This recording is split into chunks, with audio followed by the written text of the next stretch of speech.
Assalamualaikum warahmatullahi wabarakatuh. Alhamdulillahi rabbil alamin. Wassalatu wassalamu ala ashrafil mursalin Nabiyyina wa maulana Muhammadin wa ala alihi wa sahbihi ajma'in. Wa ashhadu an la ilaha illallah wahdahu la syarika lah. Wa ashhadu anna Muhammadan abduhu wa rasuluh sallallahu alaihi wa ala alihi wa sahbihi wa man tabi'al huda ila yaumiddin. Alhamdulillah, puji syukur kita haturkan kehadirat Allah Subhanahu wa taala.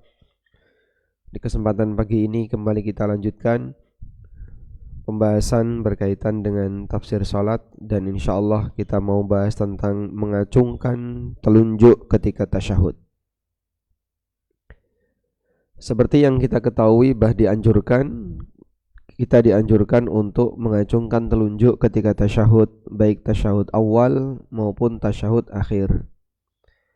Lalu seperti apa hikmah yang bisa kita ambil di situ? Coba kita baca dulu keterangan yang ada di buku tafsir salat.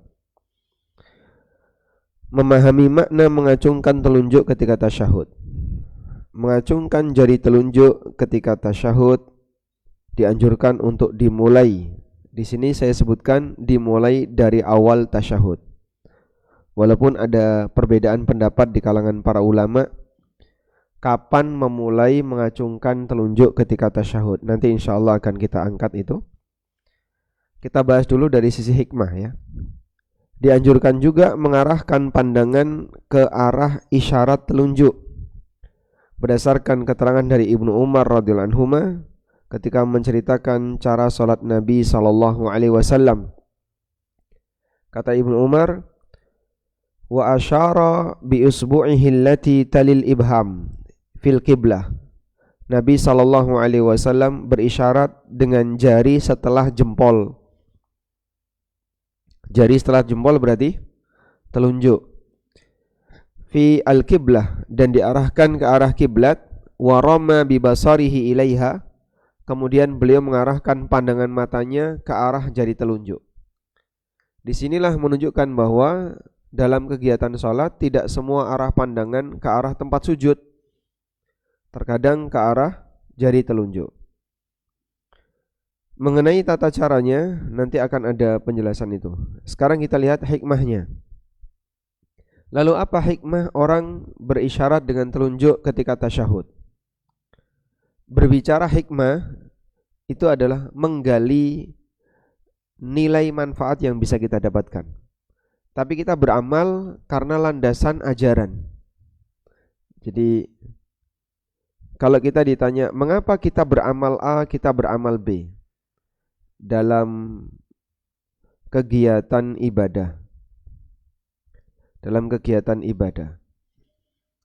Kalau ada pertanyaan, mengapa kita melakukan amal A atau amal B atau amal C dan seterusnya? Kenapa kita harus melakukan amalan A, amalan B, amalan C? Jawaban yang paling tepat apa, Pak? Karena itu dicontohkan. Karena itu yang dicontohkan. Sehingga landasan kita, kenapa kamu melakukan seperti ini? Karena itu yang dicontohkan. Nah, yang dicontohkan itu mengandung hikmah. Sebab Nabi SAW mengajarkan kepada kita satu prinsip, tirulah aku, wasallu kama ra'aitumuni usalli. Kerjakanlah salat sebagaimana kalian melihatku salat. Berarti beliau meminta kepada kita, ikuti seperti yang kau lihat dari gerakanku, bacaanku, apa yang aku contohkan. Dalam masalah ibadah haji dan umrah, Nabi SAW mengatakan, khudhu anni manasikakum. Karena Nabi SAW mempraktikkan kayak gitu. Kalau saya nggak ada penjelasan alasannya, saya nggak mau. Apakah sikap seperti ini benar? Tidak. Kenapa tidak? karena kita beramal berdasarkan ini yang dituntunkan, ini panduannya. Sebagai contoh sederhana ya, ada orang yang mempersoalkan makmum atau imam menghadap ke arah makmum selesai sholat, dan itu sunnah rutin yang dilakukan oleh Nabi SAW, sebagaimana disebutkan dalam banyak riwayat, seperti dalam riwayat Samurah, kemudian juga dari sahabat-sahabat yang lain. Nabi SAW kalau beliau selesai sholat hanya membaca Allahumma antas salam wa minkas salam tabarakta ya dzal jalali wal ikram, lalu beliau menghadap ke arah makmum, dan itu rutin. Nah, cara menghadapnya itu ada dua. Sebagian riwayat beliau muter dari arah kiri sehingga ke selatan dulu baru menghadap ke arah makmum, dan sebagian riwayat beliau muter ke arah kanan. Maka Ibnu Mas'ud radhiyallahu anhu menekankan dalam hadis Bukhari Muslim bahwa ketika kita menghadap ke arah makmum, boleh dari arah kiri, boleh dari arah kanan, dua-duanya bebas. Tapi tidak ada rutinitas Nabi SAW tetap menghadap ke arah kiblat, itu tidak ada. Sudah? Lalu ada penjelasan hikmah. Hikmahnya apa? Nah, hikmahnya adalah untuk menjadi penanda bahwa sholat sudah selesai. Itu hikmah. Nah, sekarang pertanyaannya, praktek kita sebagai imam karena hikmah atau karena dalil? Karena hikmah atau karena dalil? Karena itu praktek Nabi SAW. Jadi bukan karena hikmahnya. Hikmahnya itu penjelasan ulama. Ulama menjelaskan di antara hikmahnya bahwa Nabi SAW melakukan ini adalah sebagai penanda bahwa sholat beliau sudah selesai. Andaikan sholat selesai itu ditandai dengan dinyalakan lampu misalnya.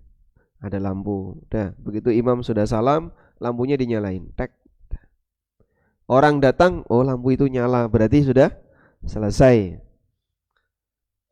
Sehingga cukup dengan tanda lampu, tapi imamnya tidak menghadap ke arah makmum. Apakah berarti dalam posisi ini imam sudah mengikuti sunnah Nabi SAW? Ya belum. Kamu tidak melakukan itu. Tapi kan yang penting saya kasih penanda.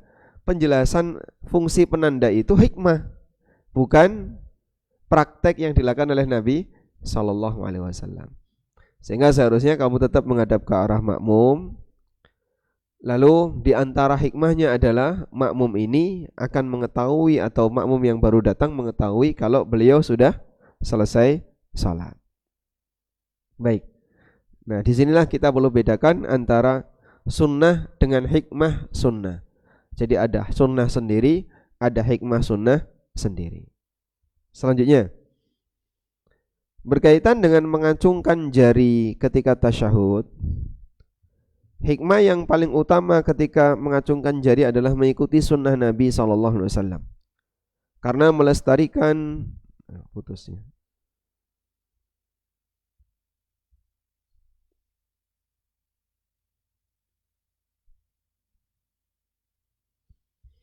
Baik.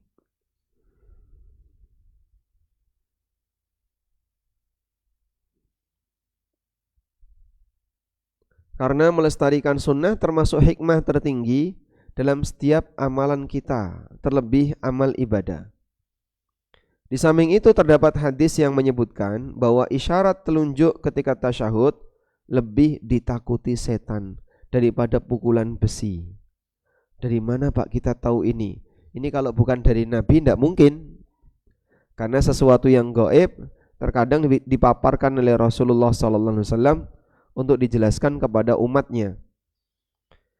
Ketika Ibnu Umar tasyahud, beliau mengisyaratkan telunjuknya. Kemudian beliau mengatakan bahwa Rasulullah SAW bersabda, "La hiya ashaddu 'ala syaitani minal hadid." Sesungguhnya ini lebih ditakuti oleh setan daripada besi. Yakni as-sababah, maksudnya adalah jari telunjuk. Dan yang seperti ini, kondisi-kondisi gaib seperti ini hanya bisa diketahui oleh siapa? Rasul sallallahu alaihi wasallam. Maka kita menyampaikan hal gaib karena ada berita dari Nabi sallallahu alaihi wasallam. Bukan ngarang sendiri ya. Karena manusia yang mengklaim tahu hal yang gaib itu menjadi bukti kalau dia pendusta. Sebab Allah Subhanahu wa taala telah mengunci hal gaib tidak mungkin diketahui oleh manusia kecuali oleh Rasul. Allah Ta'ala berfirman, Alimul ghaibi fala yudhiru ala ghaibihi ahada illa man irtada mir rasulin. Dialah yang mengetahui hal yang gaib, dan Allah tidak pernah membocorkan hal yang gaib kepada siapapun kecuali Rasul yang Allah ridhoi.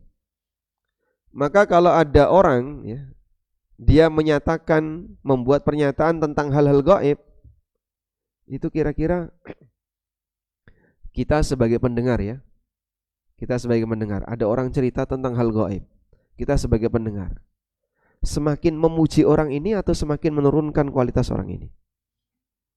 Seharusnya yang kedua, Pak. Bukan malah gumun ya, Masya Allah hebat dia ya, tahu hal yang gaib, merusak durunge winara, iso nebak-nebak, iso ngerti kaya ngene, padahal aku gak ngerti. Justru kalau ada orang cerita gaib, itu menjatuhkan status dia, bukan malah mengangkat. Karena tidak ada sesuatu yang tahu, tidak ada manusia yang tahu hal yang gaib. Itu dikunci oleh Allah dalam Al-Quran. Allah Subhanahu wa taala juga berfirman, Qul la ya'lamu man fis samawati wal ardil ghaiba illallah. Dan seperti ini ayat yang menjadi prinsip gitu. Karena ini kaidah-kaidah baku yang disebutkan dalam Al-Qur'an.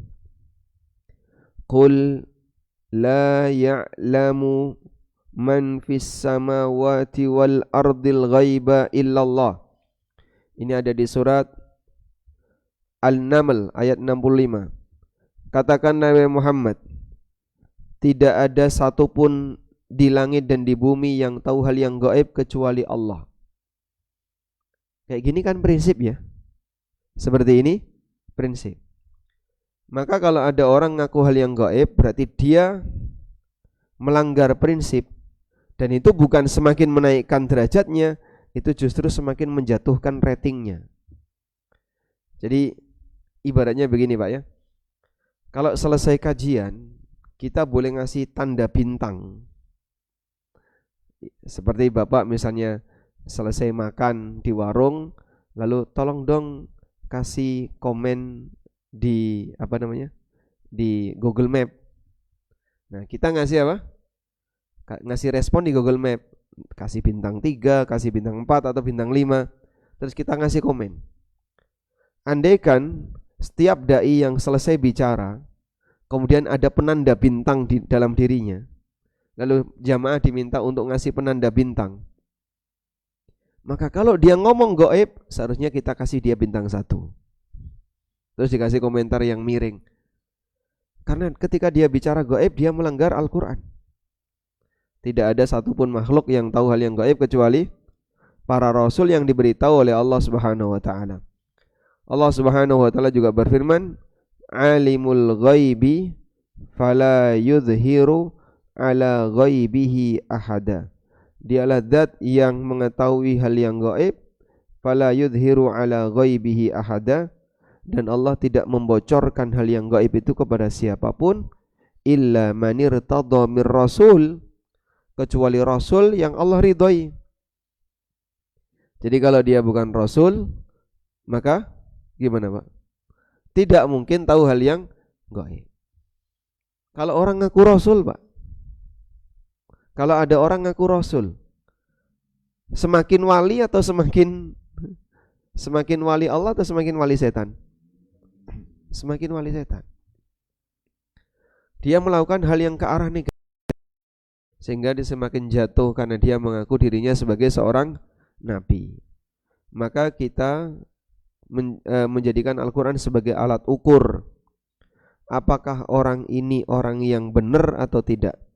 Inilah perkataan Ali bin Abi Thalib radhiyallahu anhu, Al-haqqu la yu'rafu birrijal walakinnar rijala yu'rafu bil haqqi. Kebenaran itu tidak diukur dari siapa yang bicara, tapi sebaliknya, siapa yang bicara itu diukur dari nilai kebenaran yang dia sampaikan. Sehingga kalau yang bicara, misalnya orang yang punya pengikut banyak tapi ngomongnya ngawur, ya kita sebut ini orang nggak benar. Tapi kalau yang bicara pengikutnya sedikit misalnya, cuman dia sampaikan yang benar-benar, maka kita sebut orang ini as-sadiqun, orang yang benar, walaupun dia tidak punya pengikut atau pengikutnya sedikit. Ya, maka jangan dibalik gitu ya. Standar seperti itu jangan dibalik. Kita lanjutkan sekarang. Sebagian ulama menyebutkan bahwa hikmah isyarat telunjuk di sini menunjukkan wahdaniyah, keesaan Allah. Sehingga kita berisyarat dengan telunjuk untuk menjelaskan tentang keesaan Allah. Ibnu Utsaimin menyebutkan bahwa isyarat jari ketika tasyahud menunjukkan ketinggian zat yang menjadi sasaran dalam berdoa, yaitu Allah Ta'ala. Demikian semoga semakin memahamkan kita akan makna setiap gerakan yang kita lakukan dalam salat, sehingga mendorong kita untuk lebih khusyuk dalam mengerjakannya. Sehingga fungsi penjelasan hikmah untuk menambah perenungan yang dilakukan oleh seorang hamba ketika dia melakukan aneka gerakan-gerakan dalam salat. Sekarang coba kita baca berikut ini. Baik. Sudah ngantuk, Pak? Sudah ya? Nah, kalau sudah ngantuk, lihat ke depan. Kita mau bahas yang pertama berkaitan dengan kapan isyarat jari telunjuk itu dimulai. Karena kan ada beda pendapat ya. Mungkin di antara Bapak Ibu pernah lihat ada orang begitu dia duduk tasyahud langsung isyarat telunjuk. Ada yang isyarat telunjuknya masih nanti ketika sudah di tengah baru isyarat telunjuk. Ada yang isyarat telunjuknya kadang muncul kadang hilang. Kadang muncul kadang hilang. Nanti muncul lagi, hilang lagi. Ya? Sebelum kita membahas apakah digerakkan ataukah diam. Kalau digerakkan, gerakannya naik turun ataukah ke samping ke kanan. Insya Allah kita bahas ya. Baik. Satu prinsip, ketika orang itu tidak tahu, biasanya dia akan mengingkari. Ada ungkapan apa? Tak kenal maka ta'aruf, tak kenal maka tak sayang. Dan dalam Al-Quran Allah Subhanahu wa ta'ala mengatakan, wa idh lam yahtadu fasayaquluna hadza ifkun qadim. Mereka tidak mendapatkan petunjuk, mereka menyebut Al-Quran ini sebagai kedustaan. Jadi sampai Allah sebutkan orang yang mengatakan Quran itu sebagai kitab dusta, latar belakangnya karena dia nggak ngerti Quran. Betul apa yang dikatakan oleh orang Jawa, tak kenal maka tak sayang. An-nasu a'da'u ma jahilu, manusia akan memusuhi apa yang tidak dia kenali. Sekarang kita lihat di sini. Wa qad ikhtalafa ahlul ilmi fi dzalika ala aqwalin. Para ulama beda pendapat berkaitan dengan kapan mulai mengangkat jari telunjuk ketika tasyahud. Ammal Hanafiyah, menurut Hanafiyah, fayarawna raf'as sababah inda nafyi fi syahadatain, yakni inda qawlihi la, wa yada'uha indal itsbat. Untuk Hanafiyah, menurut mereka jari telunjuk mulai diangkat ketika kita mulai membaca la ilaha illallah di lafaz la ilaha, lalu diturunkan lagi indal isbat ketika kita membaca illallah. Sehingga dalam mazhab Hanafiyah asyhadu an la ilaha illallah, cuman itu toh, ngangkatnya cuman la ilaha illallah, medun lagi, hanya sebentar. Ini dalam mazhab mana? Hanafiyah. Wa amma Syafi'iyah fa yarawna raf'aha 'inda qawlihi illallah. Kebalikan dari Hanafiyah, kalau menurut Syafi'iyah mereka menganjurkan mengangkat jari telunjuk itu dari kata illallah.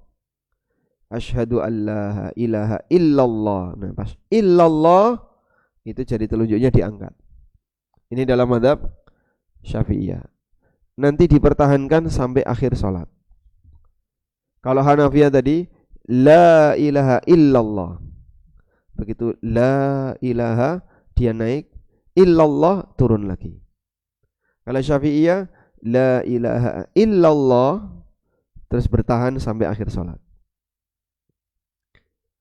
Wa indal Malikiyah, sementara menurut Malikiyah yuharrikuha yaminan wa shimalan ila ayyafurgha minas salah. Kalau menurut Malikiyah digerakkan ke kanan dan ke kiri. Jadi gerakannya ke kanan dan ke kiri. Maka jenengan kalau lihat orangnya orang-orang Malikiyah yang salat di Masjidil Haram, Pak, orang Aljazair, Maroko, Mauritania, Sudan, itu rata-rata Malikiyah. Ya.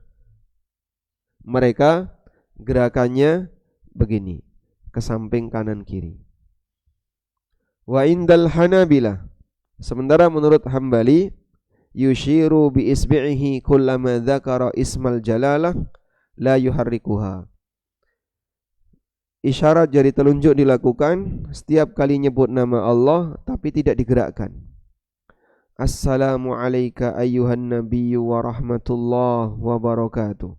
Assalamu alayna wa ala ibadillahis salihin. Setiap kali nyebut nama Allah begini. Kemudian asyhadu an la ilaha illallah wa asyhadu anna Muhammadan abduhu wa rasuluh. Allahumma salli ala Muhammad. Setiap kali nyebut nama Allah angkat. Allah, Allah. Ada berapa kali nama Allah di sini? At-tahiyyatu lillah wassalawatu wattayyibat. Assalamu alayka ayyuhan nabiyyu wa rahmatullah wa barakatuh. Assalamu alayna wa ala ibadillahi salihin. Asyhadu an la ilaha illallah wa asyhadu anna Muhammadan abduhu wa rasuluh. Allahumma. Jadi berkali-kali naik turun tapi tidak digerakkan ya. Sehingga tutup buka pada posisi menyebut nama Allah isyarat telunjuk.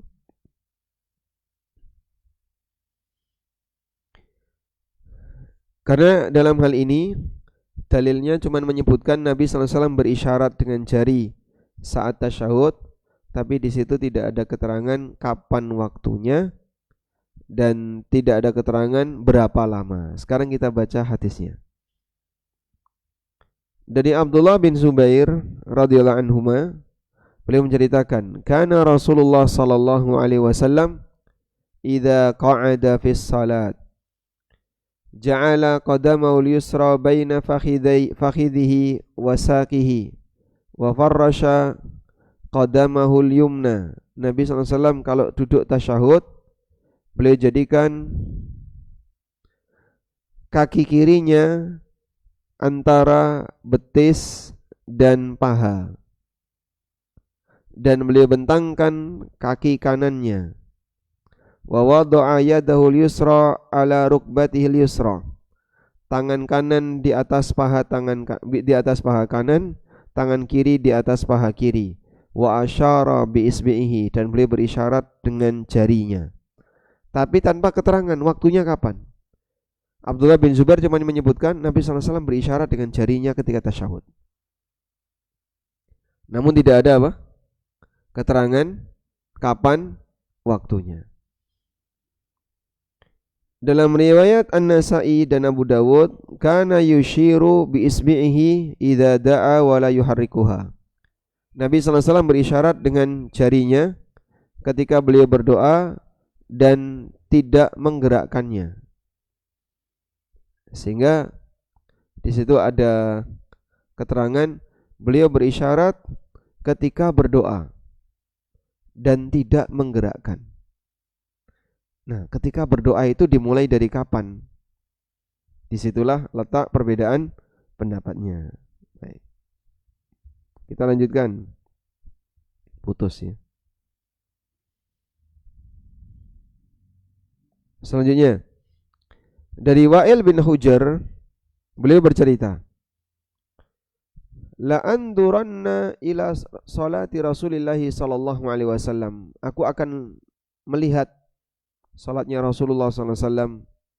Kaifa yusalli, bagaimana cara beliau salat. Fanadhartu ilaihi, kemudian aku melihat beliau. Faqama, beliau berdiri, fakabbara, lalu bertakbir. Wa rafa'a yadayhi, beliau mengangkat kedua tangannya hatta hadata bi udhunai, sejajar dengan telinga. Begini. Thumma wada'a yadahul yumna ala kaffihil yusra. Kemudian Nabi SAW meletakkan tangan kanannya di atas punggung telapak tangan kiri, warrusghi wassa'id, terkadang di atas pergelangan dan terkadang di atas hasta. Walamma arada ayyarka'a, ketika beliau hendak ruku', rafa'a yadayhi, beliau mengangkat kedua tangannya mithlaha, seperti itu. Baik, koneksinya putus lagi ya.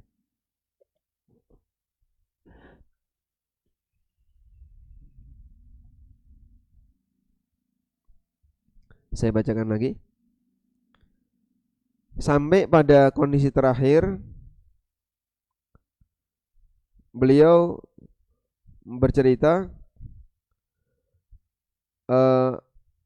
wa ja'ala hadda mirfaqihil aiman ala fakhidhil yumna. Nabi sallallahu alaihi wasallam menjadikan batas sikunya itu tidak melebihi paha. Batas siku kanan tidak melebihi paha kanan, batas siku kiri tidak melebihi paha kiri. Berarti ketika duduk tasyahud itu tidak melebar gini, tapi lurus. Thumma qabada ithnataini min asabihi. Kemudian Nabi SAW menggenggamkan dua jari beliau, wa halaqa halqatan, dan beliau membuat lingkaran. Dua jari dilipat, lalu beliau membuat lingkaran. Thumma rafa'a isba'ahu, kemudian beliau mengangkat jari telunjuk beliau. Jadi begini ya. Maka ada dua cara ketika berisyarat dengan jari telunjuk, bisa begini, bisa juga begini. Fara'aituhu yuharrikuha wa yada'u biha. Aku perhatikan beliau menggerakkannya sambil berdoa. Ini dalam riwayat dari siapa? Wa'il bin Hujr. Dan versi 1, versi 2, versi 3 ini beragam ya. Kalau tadi versi 1 kan tidak digerakkan. Versi 2 dari riwayat yang menyebutkan menggerakkan. Menggerakkan ini sahih ataukah tidak, ulama juga beda pendapat dalam masalah ini.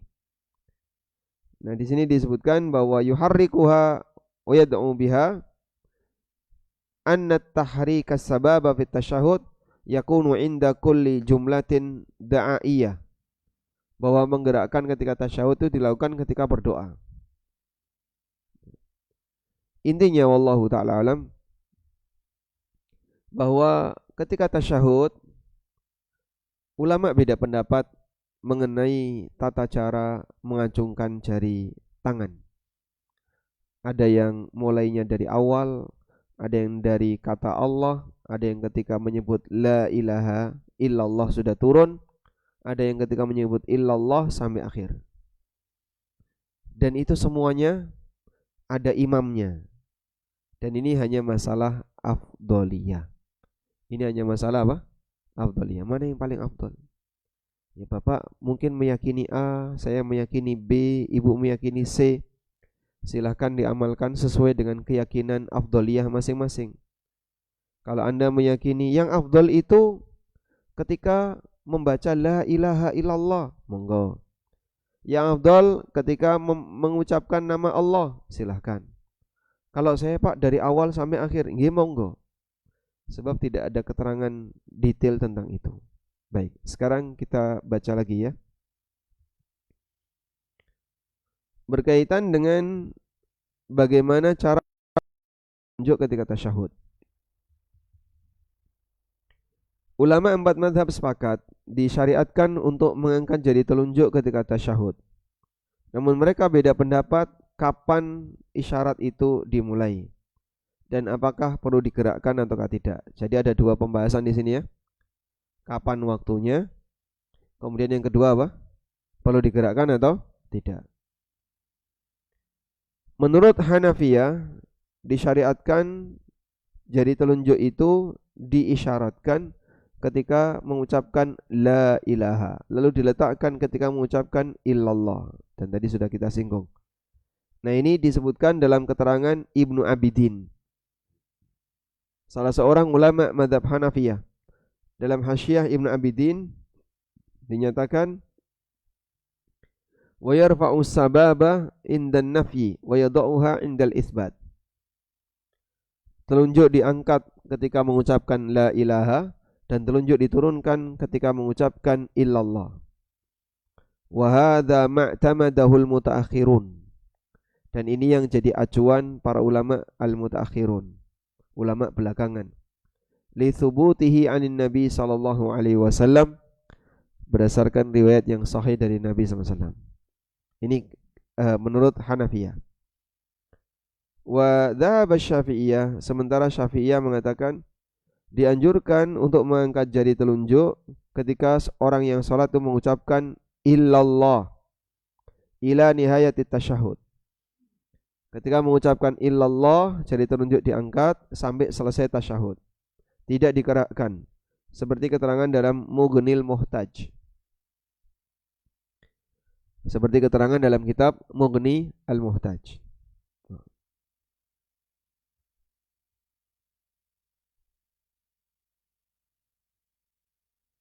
Selanjutnya,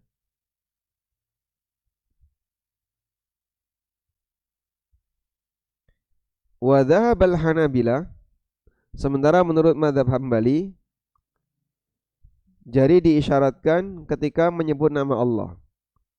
Ada keterangan Al-Mardawi dalam kitab Al-Insaf. Tanbihun, catatan, al-isyarah takunu inda dzikrillah. Isyarat telunjuk dilakukan ketika menyebut nama Allah. Faqat saja. Ala sahih minal madhab, menurut pendapat yang sahih dalam madhab Hambali. Sehingga kalau menyebut nama Allah diangkat, kalau tidak menyebut nama Allah diturunin. Maka kadang naik, kadang turun. Wala yuharrikuha indahum, dan tidak digerakkan. Al-Mardawi mengatakan la yuharriku isba'ahu halatal isyarah ala sahih minal madhab. Jari tidak digerakkan ketika berisyarat menurut yang sahih dalam madhab Hambali. Wa dhahabal Malikiyah, sementara Malikiyah mengatakan disyariatkan untuk isyarat dan diiringi dengan gerakan daiman, terus-terusan.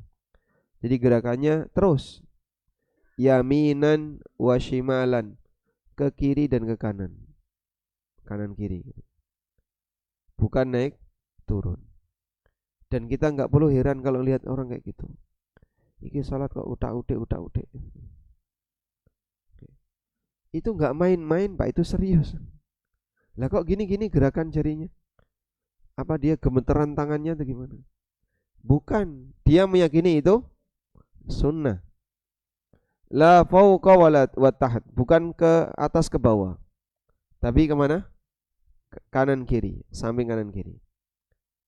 Qala Syekh Khalil Harras, qala Syekh Khalil, wa tahrikuha daiman, digerakkan terus-terusan.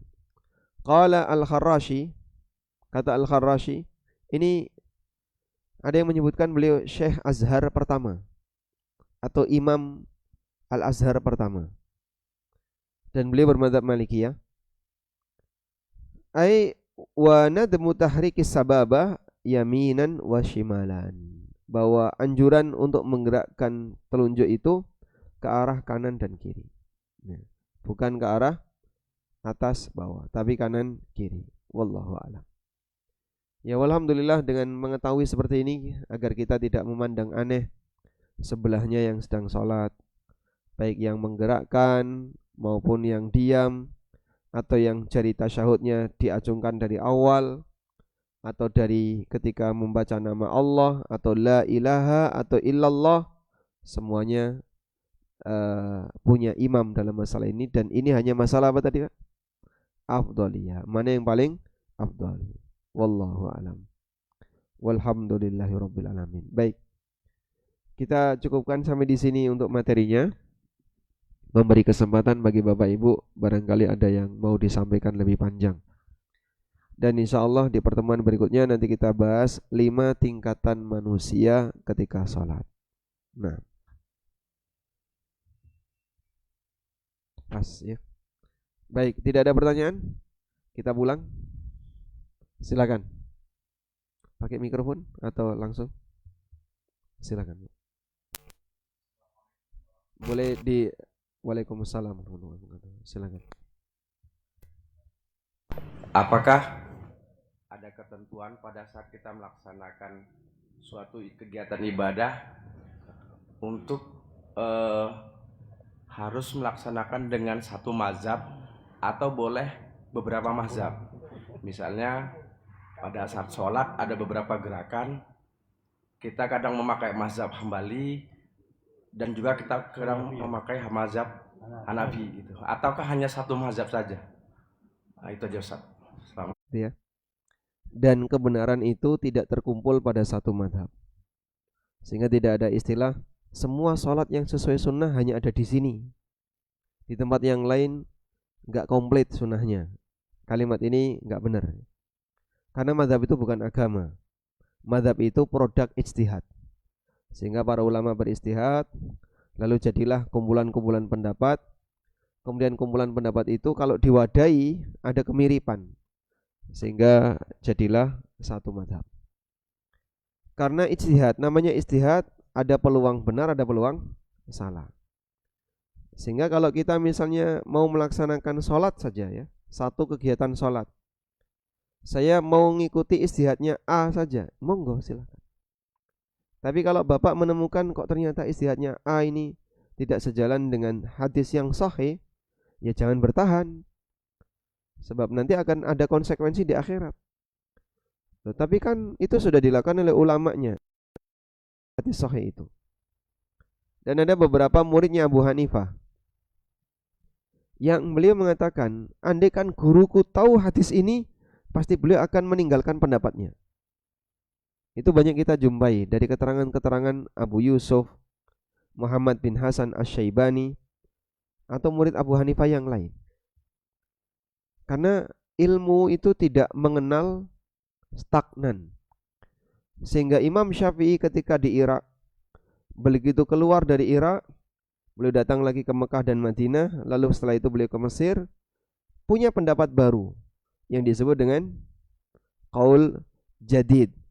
Pendapat beliau di Irak namanya qaul qadim, pendapat beliau ketika keluar dari Irak namanya qaul jadid. Pendapat lama dan pendapat baru yang kadang berseberangan. Tapi ini ijtihad dan ini juga ijtihad. Kok bisa Pak terjadi perubahan seperti itu? Beliau apa enggak punya pendirian? Bukan gitu. Itu bukti kalau belajarnya tidak berhenti. Sehingga berubah pendapat, berubah ijtihad, justru ini bukti yang bersangkutan tidak berhenti belajar. Selesai belajar, belajar lagi. Terus seperti itu. Nah, ketika belajar lagi tadi, menemukan hal yang baru, enggak bertahan dengan pendapat yang lama. Lalu beliau beristihad, dan istihad yang barunya mungkin bertentangan dengan, berbeda dengan hasil istihad yang lama. Hal yang sama juga ketika kita belajar sholat. Sehingga misalnya Pak, sholat, anggaplah misalnya mengikuti mazhab Hanafiyah. Mazhab Hanafiyah itu mengucapkan takbiratul ihram itu boleh pakai ungkapan apapun, yang penting menunjukkan keagungan Allah. Allahu a'zam itu boleh. A'zam sama akbar kan maknanya sama. Azim itu artinya apa? Azim, agung. Akbar bedanya apa? Agung sama besar, Mas Agung, Mas Ageng, sama atau beda? Hah? Tulisannya lain ya. Maknanya Mas Agung sama Mas Ageng sama atau beda? Agung itu mulia, bukannya aziz. Aziz, ya. Karim, Karim artinya apa? Al-Karim, mulia. Azim, maha agung artinya maha besar. Dzul arsyil azim, Allah mensifati arsy dengan azim karena arsy-nya Allah besar. Ya. Nah, Allah Subhanahu wa taala punya nama azim. Boleh enggak Pak kita takbiratul ihram? Allahu a'zam. Dalam Hanafiyah boleh. Karena semakna dengan Allahu akbar. Yang penting pengagungan untuk Allah.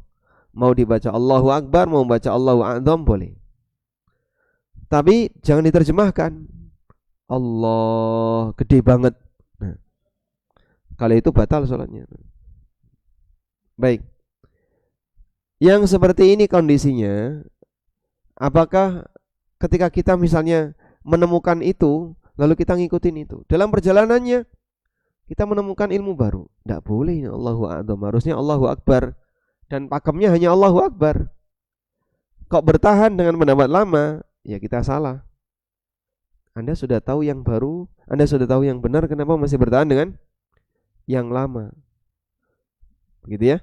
Jadi belajar pada asalnya kita ketika belajar itu pasti ada gurunya kan Pak. Gurunya mengajari sesuatu, tapi ketika kita belajar lagi, kok kayaknya sebelumnya saya salah. Nah, saat mengetahui yang salah itu segeralah kembali kepada kebenaran. Wallahu a'lam. Selanjutnya.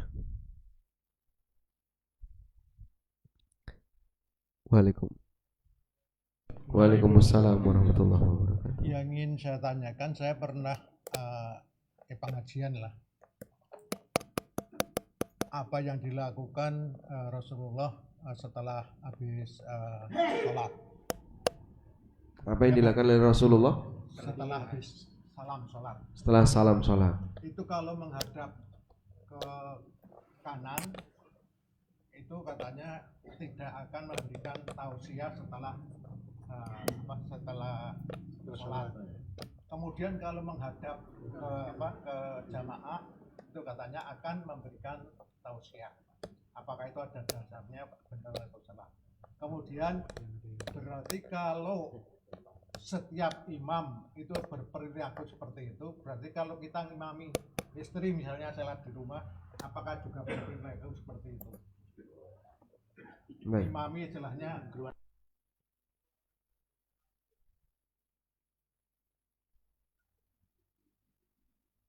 Waalaikumsalam warahmatullahi wabarakatuh.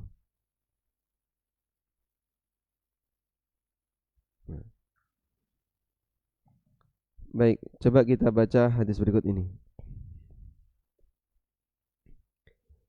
Dari Samurah bin Jundab, beliau menceritakan, kana Nabi sallallahu alaihi wasallam idza shalla salatan aqbala alaina biwajhihi. Nabi sallallahu alaihi wasallam kalau sudah selesai salat, beliau menghadap dengan wajahnya ke arah kami. Dari Aisyah radhiyallahu anha, beliau bercerita, kana Nabi sallallahu alaihi wasallam idza sallama, Nabi sallallahu alaihi wasallam kalau sudah selesai salam, lam yaq'ud, beliau tidak bertahan duduk, illa miqdara ma yaqulu, selain hanya sepanjang beliau membaca Allahumma antas salam wa minkas salam tabarakta ya dzal jalali wal ikram, sehingga beliau hanya duduk menghadap kiblat sampai kalimat tabarakta ya dzal jalali wal ikram. Setelah itu beliau menghadap ke arah makmum. Rawahu Muslim, hadis riwayat Muslim. Wa sawa'un iltafata ilaihim min jihatil yamini awish shimal, dan beliau menghadap itu terkadang dari arah kiri, dari arah kanan. Bukan menghadap ke utara ya Pak, tapi muternya itu terkadang dari arah kiri, terkadang dari arah kanan. Al-Bukhari menyebutkan dalam kitab beliau, babun al-infitalu wal insiraf anil yamini washimal, bab merubah posisi dari kanan dan dari kiri. Wa kana Anasun yanfatilu an yaminihi wa an yasarihi wa ya'ibu ala man yatawakha au man ya'midul infital an yaminihi. Anas mengatakan beliau ketika jadi imam pernah menghadap ke arah makmum dari arah kanan dan dari arah kiri. Dan beliau mencela orang yang tidak mau muter dari arah kiri. Jadi dia merasa masa muternya dari arah kiri kok kayaknya enggak nyaman. Padahal itu sunnah Nabi sallallahu alaihi wasallam. Dari As-Sudi beliau mengatakan, Sa'altu Anas, aku bertanya kepada Anas. Putus lagi ya. Aku bertanya kepada Anas, kaifa ansarifu idza shallaitu? Bagaimana cara saya menghadap ketika saya selesai salat? Dari kanan atau dari kiri? Kata Anas, amma ana, yang aku saksikan, fa aktsartu ma ra'aitu Rasulullah sallallahu alaihi wasallam yansarifu an yamini. Kebanyakan aku lihat Nabi sallallahu alaihi wasallam menghadap dari arah kanan. Bukan ke arah kanan. Kalau ke arah kanan kan ke utara. Tapi muter dari arah kanan. Nah, saya kira ada sebagian di antara penceramah yang nampaknya salah paham. Jadi itu dipahami menghadap ke utara, ke arah kanan. Tapi ini ndak insiraf anil yamini wal yasar. Muternya itu dari arah kiri dan dari arah kanan. Bukan menghadapnya ke arah kanan. Karena ada kalimat ke arah kiri, itu bukan berarti madhep ngidul, Pak. Sehingga imamnya itu madhep ngidul, madhep ngalor, atau madhep ngetan. Yang benar menghadap ke arah makmum dengan wajahnya. Tapi muternya bisa dari kiri, bisa dari kanan. Begitu. Dan di sini ada keterangan An-Nawawi. Kita bukakan lagi. Zoom-nya masih belum connect ya. An-Nawawi mengatakan hakadha wa taratan hakadha. Fa akhbara kullu wahidin bima taqada annahu al-akthar fima ya'lamuhu fadalla ala jawazihima wala karahata fi wahidin minhuma. Yang lebih tepat di sini adalah Nabi SAW terkadang melakukan muter tadi ke arah kanan dan terkadang ke arah kiri.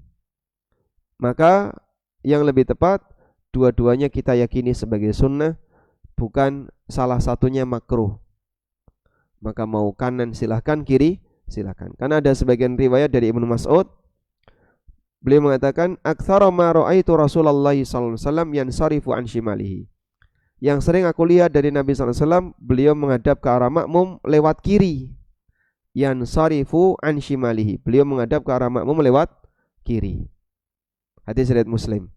Dan semua yang tadi kita baca Bukhari, Muslim. Tidak keluar dari riwayat Bukhari, Muslim. Jadi anjuran seperti ini valid dari Nabi SAW. Kalau penjelasan itu kan sebagai penanda, Pak. Kalau sholatnya imam sudah selesai, itu penjelasan hikmah, bukan landasan amal. Kalau landasan amal seharusnya gimana? Kembali kepada praktek Rasulullah SAW. Makanya sahabat juga melakukan yang sama. Sudah? Tapi Pak, dulu di zaman Nabi SAW kan masjidnya itu jauh, 7 kilo. Ada yang pernah nyebut 7 kilo ya? Saya pernah dengar, Masya Allah ini kayaknya kejauhan. Masjid Nabawi sekarang saja gak sampai 7 kilo. Masjid Nabawi sekarang itu gak sampai 7 kilo. Nah dia nyebut Nabi SAW ketika selesai sholat, makmumnya itu sampai 7 kilo. Ini kayaknya kebablasan jangkauannya. Sekarang saja itu gak sampai 7 kilo. Sekarang ya. Dan ada hadis yang menyebutkan bahwa soft Masjid Nabawi itu kosong. Hadis riwayat Bukhari, Muslim. Sahabat Abu Bakrah masuk masjid dalam posisi telat ketika Nabi SAW sedang apa? Ruku. Lalu Abu Bakrah takbiratul ihram di belakang shaf. Allahu Akbar, takbiratul ihram. Terus beliau ruku. Lalu berjalan sambil ruku. Menuju mana? Menuju shaf. Dan ini bukti bahasanya di belakang itu tidak ada makmum. Kalau di belakang ada makmum, berarti begitu datang sudah dapat makmum, sudah dapat shaf. Tapi tidak, datang masih kosong. Beliau takbiratul ihram terus rukuk, terus jalan sambil rukuk menuju shaf. Sebab Masjid Nabawi selain Jumatan itu belakangnya kosong. Kemana Pak yang lain? Berarti sama dengan masjid kita Pak ya. Sesuai sunnah ini kan. Duhur belakang kosong, asar belakang kosong. Di sini kalau asar berapa shaf? Dua, minimal dua. Masya Allah. Berarti sesuai sunnah ya. Bukan banyak pensiunan. Dora teko. Karena yang lain terpencar di banyak tempat. Ada di masjid A, masjid ada sekitar 7 atau 8 masjid di zaman Nabi SAW selain Masjid Nabawi. Makanya kita kenal ada Masjid Kuba, ada Masjid Kiblatain. Itu sudah ada sejak zaman Rasulullah SAW. Begitu Pak, Wanjekap. Nanti yang kubu selatan besok ya. Yang belum dijawab? Oh baik. Kalau ngimami cuman berdua ya, belakangnya istrinya, apakah juga menghadap ke arah makmum? Ya jawabannya sama, menghadap ke arah makmum. Sehingga begitu selesai sholat, bapak menghadap ke arah istri, langsung sekalian nuturi istri. Masya Allah. Innal hamdalillah. Boleh nggak? Tausiah. Masya Allah. Wes Pak meneng apa? Arah sandan.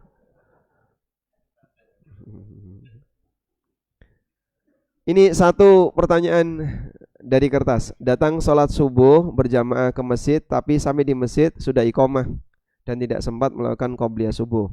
Apakah boleh melakukan qobliyah subuh setelah sholat subuh berjamaah selesai? Ada dua waktu. Ini qodok namanya ya. Qodok qobliyah subuh. Nah, qodok qobliyah subuh ini ada dua waktu. Bisa persis setelah sholat subuh, dan itu pernah dilakukan oleh sahabat. Nabi SAW melihat tanpa mengingkari. Yang kedua nanti setelah waktu duha. Nah sekarang ini boleh qodok qobliyah subuh bagi yang tadi tidak sempat. Wallahu a'lam.